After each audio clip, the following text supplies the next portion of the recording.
Las siguientes marcas auspician Desarrollo Personal en TV.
¿Cómo le va? Muy bienvenidos a una nueva edición de Desarrollo Personal en TV.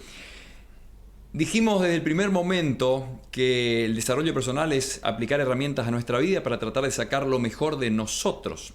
Dentro de los enfoques que estuvimos presentando en los primeros programas de desarrollo personal en TV, hablamos del enfoque mental, el enfoque emocional, el enfoque espiritual y el enfoque físico. De hecho, algunas cosas ya te las conté. La semana pasada y en redes sociales esta semana, a través de desarrollopersonal.org, estuvimos anunciando que íbamos a tener un invitado especial hoy, un programa especial en el mes de la mujer, en el marco del mes de la mujer, para hablar de cuestiones que hacen a la mujer. Bienvenido, doctor David Rivaca. ¿Cómo le va? ¿Qué tal? ¿Cómo estás? Un gusto, gracias. ¿Te puedo tutear? Sí, cómo no. Más allá de un médico, sos joven, un poquito más grande. Pero nos conocemos, Totalmente. Así que no hay problema. Permítanme contarles quién es el doctor David Rivaca, médico especialista en ginecología y obstetricia, es ginecólogo del servicio de gineco del Hospital Madariaga, jefe del servicio de cirugía robótica, jefe de trabajos prácticos de la Cátedra de Ginecología de la UCAMI, entre otras cosas. Gracias por estar acá. David, primera pregunta, y comenzamos con el desafío de responder preguntas que al aire muchas mujeres estuvieron haciendo en el transcurso de esta semana. Muchas van a quedar sin responder, por eso ya te comprometo a que podamos encontrarnos en otro momento. ¿Cómo no? Y tratar de llegar a responder la mayoría, al menos, de las consultas que nos llegaron en estos días cuando anunciamos que vos ibas a estar acá. Dale. Primera, ¿cuál es la consulta más frecuente que hacen las mujeres en general cuando van a un gineco? Y básicamente lo más frecuente es la consulta para sus controles ginecológicos anuales.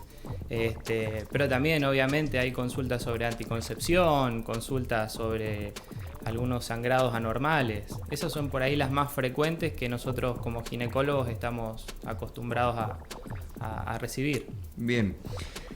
¿Desde qué edad deben ir las mujeres a control? Porque hay todo no sé si una suerte de referencia de que las mujeres deben empezar a hacerse ver por un ginecólogo cuando comienza su actividad sexual o su vida actual activa. ¿Cómo es eso? Sí, en realidad, una vez que inician sus relaciones sexuales, pasado el año y medio o 2 años, deberían hacerse sus controles de Papa Nicolau, como para prevenir enfermedades como el cáncer de cuello uterino.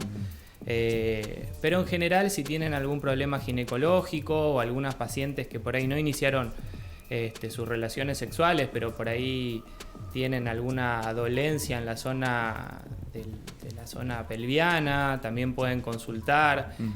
Muchas veces consultan pacientes adolescentes para el inicio de la toma de anticonceptivos porque planifican que en breve tendrían o quisieran tener su primera relación sexual, entonces también uno le puede orientar o hacer consejería sobre anticoncepción.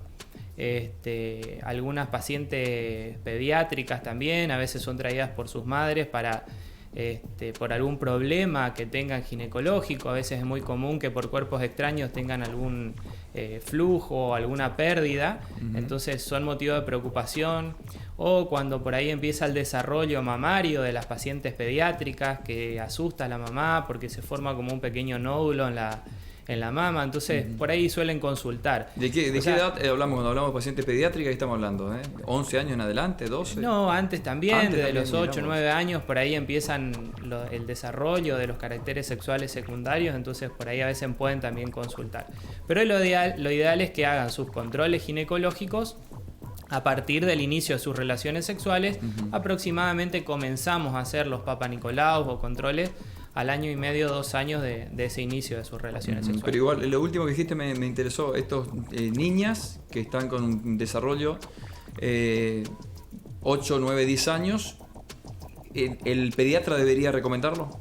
Sí, muchas veces son derivados por el pediatra, pero también no nos olvidemos que hay ginecólogos que se dedican a hacer adolescencia y las pacientes pediátricas. Yo también me han pasado de que he atendido pacientes y las he derivado a mis colegas que se dedican a hacer adolescencia, y es como un poquitito como que tienen otro tacto también con las pacientes adolescentes, aunque es muy importante que el ginecólogo gane esa confianza en la paciente, sí, ¿no?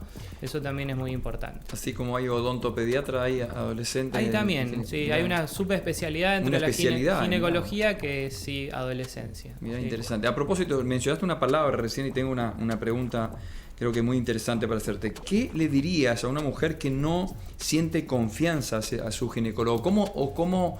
Porque acá tenés que hablar quizás de colega o de la profesión en sí, pero hablábamos antes de iniciar el programa del desafío que tienen ustedes ante esta disciplina de la medicina, porque es una cuestión que no sos traumatólogos, trabajan con la intimidad de una mujer. Exactamente, muchas veces nos metemos mucho en la intimidad de la paciente.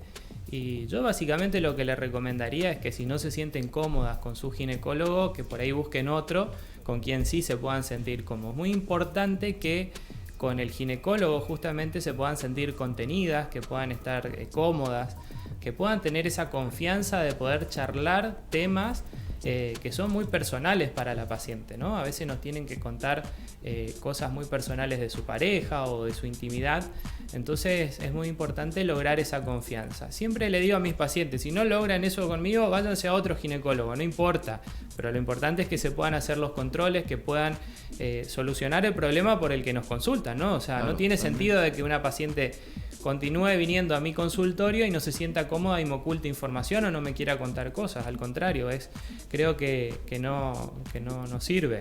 Claro. Sí. Hablamos del tema de la sensibilidad y permitimos un comentario y al margen, se habla de la frialdad de la medicina o del médico que tiene que enfrentar, porque tantos problemas que tenés que afrontar con tus pacientes, cómo haces para lidiar con esa información al llegar a tu casa, de no impactar psicológica o emocionalmente tu vida y que eso después no se genere en tu ámbito.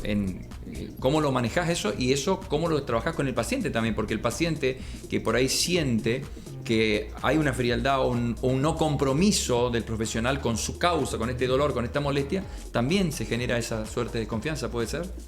Sí, en realidad yo te puedo hablar de lo que hago yo. A mí, gracias a Dios, a mí me gusta mucho lo que hago, me gusta mucho mi profesión, entonces el poder comprometerme con el paciente o no es algo que tal vez no me cueste, ¿no?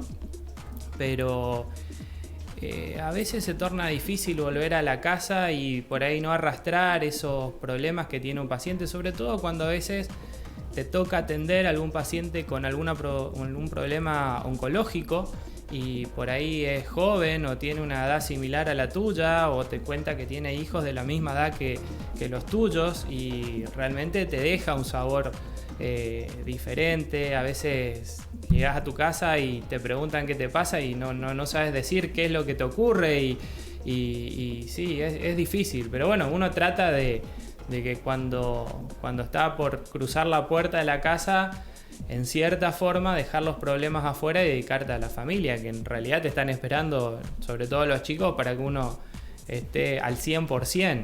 Y bueno, eso es lo que trato de hacer cuando llego a casa, estar al 100% para mi mujer y mis hijos. Siempre fue mi pregunta esa, ¿cómo lidian los médicos con casos Igual que son más fuertes, ¿no? creo que los oncólogos por ahí lo sufren un poquitito más. Me ha pasado de trabajar con oncólogos amigos en donde pudimos ir a la sala a ver pacientes que estaban en estadios ya muy avanzados, etapa terminal, y realmente cuando salí de ahí le pregunté cómo hacían, porque realmente debe ser muy difícil. Y muchos requieren terapia psicológica, muchos ocupan su psicólogo como para tratar estos problemas, porque no es algo que sea fácil de llevar, ¿no? Sin duda. Y después de eso también está el hecho de que ese es un paciente y dentro de la lista de personas atendidas en ese momento son varios, que no afecte también la relación con los otros.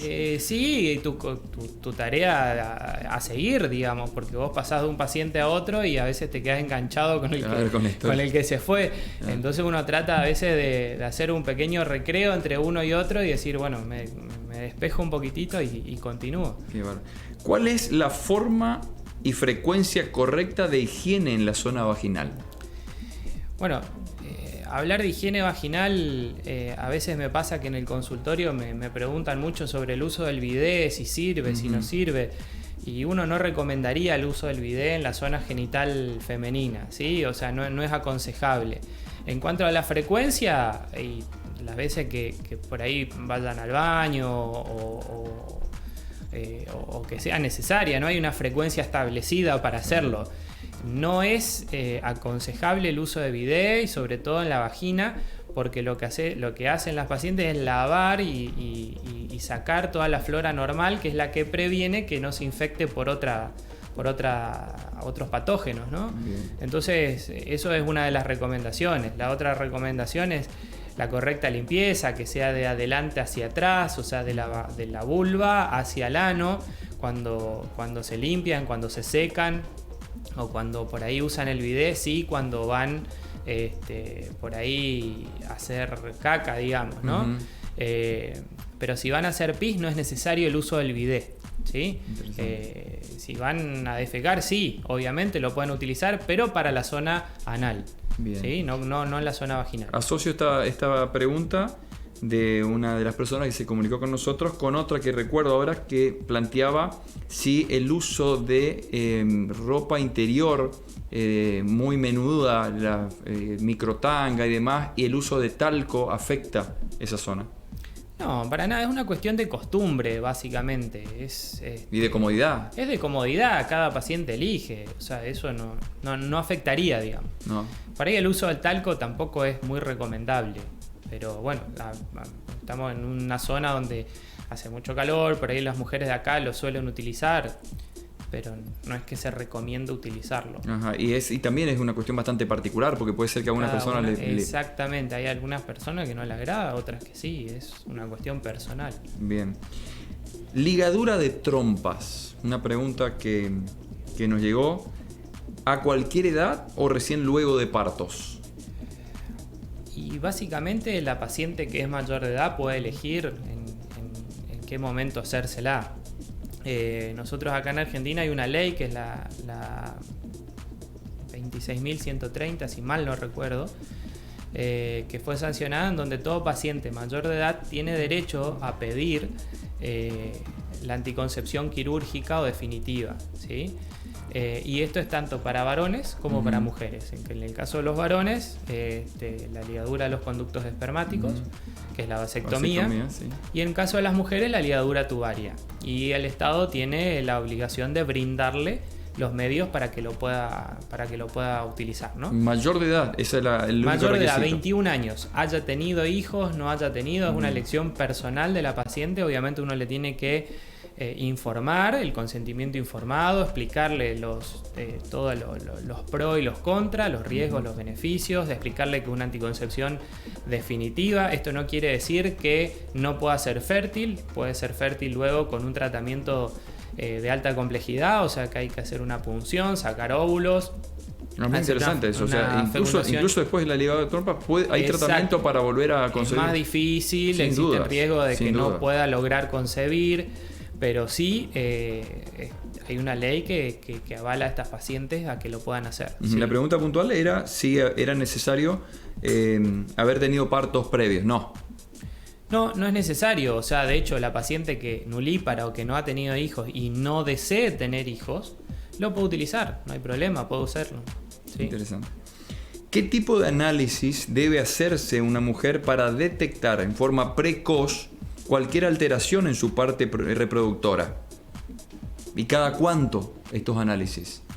Te abro un paréntesis y te Sí, por contesto favor. algo de la pregunta anterior. Sí, por favor. Que nosotros generalmente recomendamos a las pacientes que no han tenido hijos, por ahí el ginecólogo recomienda que no se liguen las trompas porque tenemos otros métodos anticonceptivos que son muy buenos. Y hablar de métodos anticonceptivos es todo un programa, un capítulo aparte que Sí. si querés, con total libertad podemos venir a hablar en otro momento, no hay problema. Pero sí uno trata de aconsejarlo que por ahí lo vuelvan a pensar. La que tiene decidido o que tomó la decisión lo puede hacer. Con respecto a la última pregunta que me hiciste, ¿qué controles se tiene que hacer? Básicamente toda paciente que ha iniciado relaciones sexuales y la paciente que no lo ha hecho y después de los 25 años debería hacerse un Papa Nicolau anual o por lo menos, ¿sí?, hacer lo que se recomienda a nivel del Ministerio de Nación de la Argentina, es un control que se hace un Papa Nicolau anual con una pauta 1-1-3, o sea, se hace uno un año, al año se repite el Papa Nicolau, si esos dos dieron negativos, o sea que no tienen lesión de malignidad, se puede repetir a los 3 años el siguiente. Bien. ¿Sí? ¿A partir de qué edad? A partir de los 25, en las mujeres que 25. no han iniciado relaciones sexuales y la paciente que inició relaciones sexuales desde el año y medio o 2 años de haber iniciado. ¿Sí? Bien. Por ejemplo, una paciente que inició sus relaciones a los 15, entre los 16 y 17 debería empezar a hacerse sus controles anuales, ¿sí?, con esta pauta de tratamiento. Si puede, si no le molesta, puede hacer también un control anual. Es lo mejor. Lo ideal es un sería control lo anual. ideal, ¿no? Lo ideal. Y también otra cosa que disponemos ahora es el conocido test de HPV, que en el hospital lo podemos hacer, en los medios privados también, en donde esto nos permite saber si el principal causante del cáncer de cuello de útero, que es el virus del HPV, lo tiene la paciente, si tiene un virus que son de alto riesgo, los que son de alto riesgo de provocar un cáncer o de proseguir a un cáncer, son enfermedades precursoras se llaman. Entonces si tiene este virus, entonces uno hace controles un poquitito más estrictos. Si no lo tiene, habilita a realizar un control a los 5 años. ¿Sí? Bueno, esos son por ahí cosas que por ahí se pueden utilizar o herramientas que disponemos ahora como para la prevención. Otra de las cosas que tiene que hacer una paciente, bueno, el examen de mamas, que siempre uno recomienda hacer el autoexamen mamario, que aprendan a hacerse un autoexamen mamario, que lo hagan después de cada ciclo menstrual, en la ducha, cuando se están bañando, que reconozcan sus mamas, que aprendan. Yo siempre digo lo mismo, si todas las mujeres todos los meses se hacen su autoexamen mamario, va a haber un momento en la vida en donde nadie va a conocer mejor sus mamas que la misma paciente, ¿no? Entonces va a detectar algo incluso antes que el propio médico, que otra persona. Y va a consultar y podemos prevenir un cáncer tan frecuente como es el cáncer de mama. Otro de los controles es el examen del ginecólogo, el examen mamario que puede realizar un ginecólogo. Y después de los 40 años en Argentina está indicado hacer una mamografía en forma anual, ¿sí? Previo a los 40 años, como la paciente todavía es muy joven y las mamas son por ahí mamas jóvenes justamente, conviene hacer tal vez una ecografía en vez de una mamografía, ¿sí?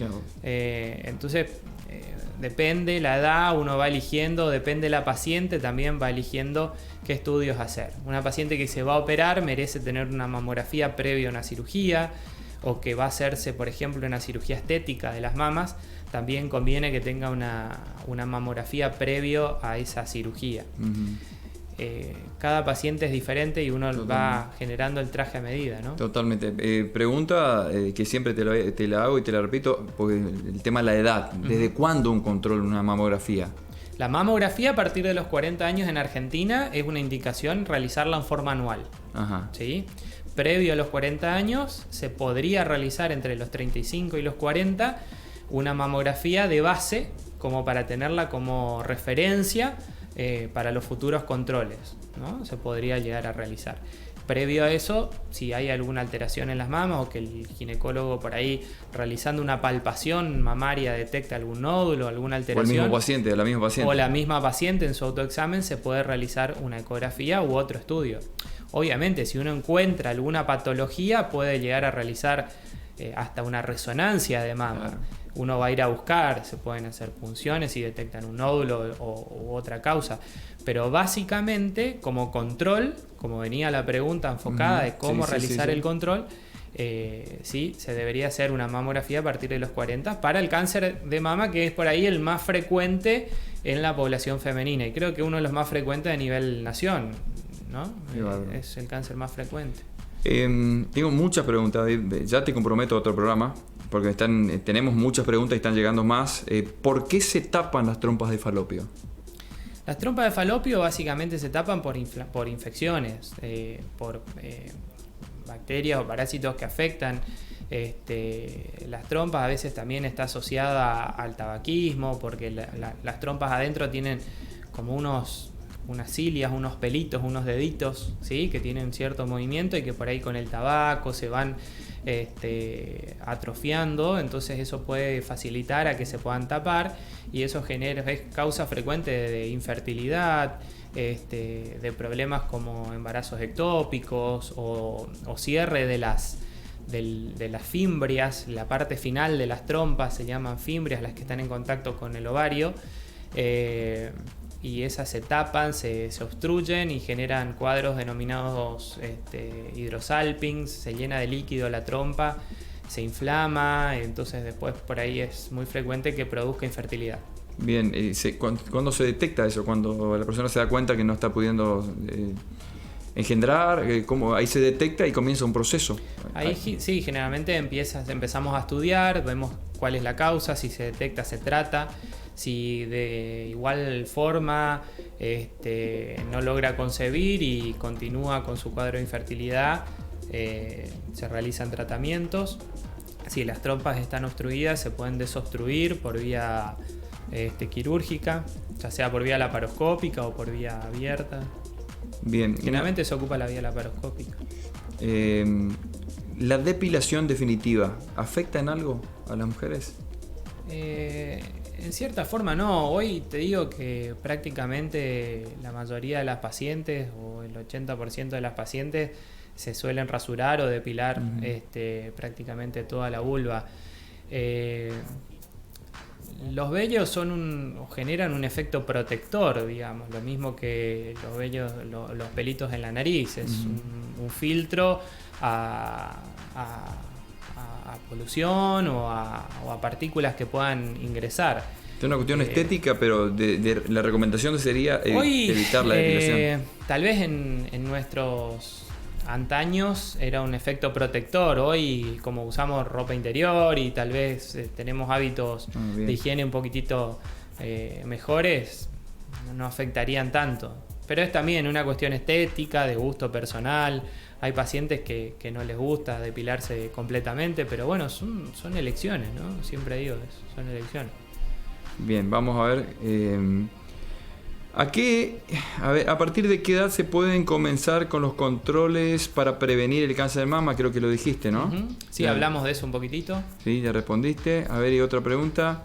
¿Riesgos de infección? ¿A partir de qué edad comienzan? ¿De infección básicamente de qué? ¿De la zona genital? Sí, y hablan, bueno, no sé si tiene que ver, pero hablan del uso de la copa menstrual en jóvenes y después son dos preguntas diferentes. Los riesgos de infección con la edad, ¿tiene que ver con una cuestión etaria o es...? No, básicamente sobre el cuidado en cuanto a las relaciones sexuales, para la prevención de las enfermedades de transmisión sexual. Obviamente hay patologías que son por ahí propias de algunos cuadros, por ejemplo en pacientes que suelen tomar antibióticos por alguna causa, es probable que desarrollen hongos o cándidas flujo por cándida, entonces depende, no es que es propio de una edad. Por ahí en las pacientes chiquitas o pediátricas, con el hábito de tocarse, digamos, o a veces se limpian mal la vulva o con papel y quedan pedacitos de papel higiénico y eso a veces puede generar flujo o algún sangrado que es motivo frecuente de consulta, pero no es que haya una edad para determinada infección. ¿Sí? O sea, tiene que ver más con una cuestión personal más de higiene y la forma de higiene. Sí, también con el cuidado sexual que una paciente tenga. Yo siempre digo que está bien que se cuiden para prevenir un embarazo, pero es más o menos grave un bebé que contagiarse de HIV, de HPV, de hepatitis B. ¿Se entiende? O sea, creo que un bebé dentro de todo siempre va a ser algo lindo independientemente de que no sea el momento adecuado. En cambio, contraer una enfermedad de transmisión sexual no. Entonces, por ahí en adolescentes siempre sugiero que utilicen un doble método, que utilicen las pastillas anticonceptivas si es que así lo desean, que busquen algún método anticonceptivo, pero que no dejen de usar el preservativo. Es fundamental, es la única manera de prevenir las enfermedades de transmisión sexual.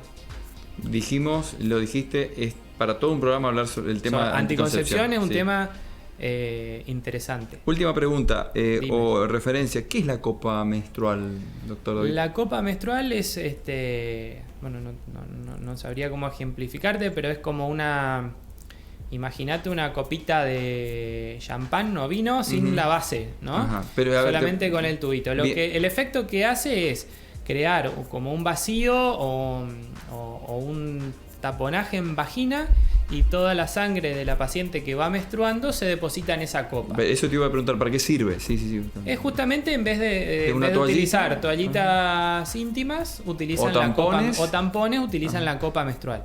Es básicamente una nueva forma para el tratamiento, para el periodo menstrual de la paciente. O sea, es bastante segura, lo promocionan mucho porque es lavable, es higiénica, hay que hervirla nada más previo a indisponerse. O sea, ¿es reutilizable? Es reutilizable, exactamente. Se puede utilizar varios años incluso la misma. Está hecha de siliconas, hay diferentes tamaños, de acuerdo a la edad de la paciente, de acuerdo a si ha tenido hijos o no. Se va adecuando básicamente a la vagina de cada paciente, ¿no? Y es una cuestión también de uso personal, de gusto, de sentirse cómoda con la copa menstrual. No genera molestias, no genera irritación, puede estar hasta 12 horas colocada, es bastante segura porque genera como un efecto de ventosa dentro de la vagina. No nos olvidemos que la vagina es una cavidad virtual, o sea, está cerrada pero se distiende.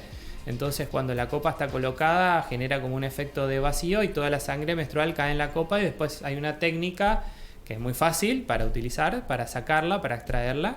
Se vuelca el contenido de la sangre menstrual, se higieniza con agua y se puede volver a colocar. O sea, el recambio de esa copa es durante el proceso menstrual. Sí, exactamente. ¿Es diario? Sí, diario. Se limpia y se vuelve a cambiar. Bien. Generalmente se recomienda que las pacientes lo cambien más frecuentemente, pero hasta 12 horas se puede dejar tranquilamente. Hasta 12 horas, sí. La capacidad es bastante importante como para todo un día de menstruación. Doctor David, muchas gracias por su tiempo. Tenemos muchísimo más por hablar. Le comprometo a que puedas venir. ¿Cómo no? En otro programa y podamos hablar de anticoncepción, que es el tema quizás más recurrente de las consultas, y seguir charlando de esto. Un mensaje que quisieras decirle o dejarle como referencia a las mujeres en cuanto a su cuidado ginecológico. Y básicamente algo de lo que hablamos hoy. O sea, si no están a gusto o conformes con su ginecólogo, que cambien por alguno otro. Si prefieren o tienen pudor de hacerse un control ginecológico con un ginecólogo varón, hay ginecólogas mujeres. Lo importante es que se sientan cómodas, que se sientan contenidas, a gusto y que se hagan los controles. Los controles deberían ser anuales, es muy importante. El cáncer de mama, por ejemplo, se puede prevenir, se puede vencer, se le puede ganar si lo detectamos a tiempo. Lo mismo que en el cáncer de cuello de útero, que lo detectamos si hacemos controles periódicos, lo detectamos como lesiones precursoras. Esas lesiones tienen un tratamiento que no comprometen la fertilidad, que básicamente son escisiones mínimas y que se puede ganar. Y si se detecta tarde, el cáncer también se puede, hoy, con todo lo que disponemos, se puede curar. Gracias a toda la política sanitaria que tenemos en Misiones, tenemos un centro oncológico de primer nivel. A propósito de eso, perdón que te interrumpa. Hoy una persona que te quiere ser, porque me imagino que algunas mujeres se quedan con unas dudas, quieren seguir consultándote, ¿cómo te ubican? ¿Dónde te ubican? Bien, yo básicamente trabajo en el hospital. Ahí atiendo en forma gratuita. Obviamente tienen que solicitar turnos porque con esto de la pandemia estamos bastante complicados ahora. También atiendo en privado en el Sanatorio Borati los días lunes y viernes. Y en los consultorios de Predigma estoy los días jueves por la tarde y viernes a la mañana también. En Predigma u hospital, ahí te buscan. O en el Sanatorio Borati, en los consultorios del Sanatorio Borati también. Sanatorio Borati, Predigma y hospital. Sí. Muchas gracias por tu tiempo. No, por favor. ¿Sí? A vos. Llegamos al final de una nueva edición de Desarrollo Personal en Televisión. Dijimos que íbamos a traer invitados. El doctor David Rivaca fue nuestro primer invitado para empezar a sumar herramientas a nuestra vida para tratar de vivir mejor. Y en este mes en el que se conmemoró el Día Internacional de la Mujer y se habla del mes de la mujer, quisimos traer estas herramientas para el cuidado personal desde el punto de vista de la ginecología y la obstetricia. Nos encontramos en una próxima edición de Desarrollo Personal en Televisión. Hasta entonces. Desarrollo Personal en TV fue presentado por las siguientes marcas.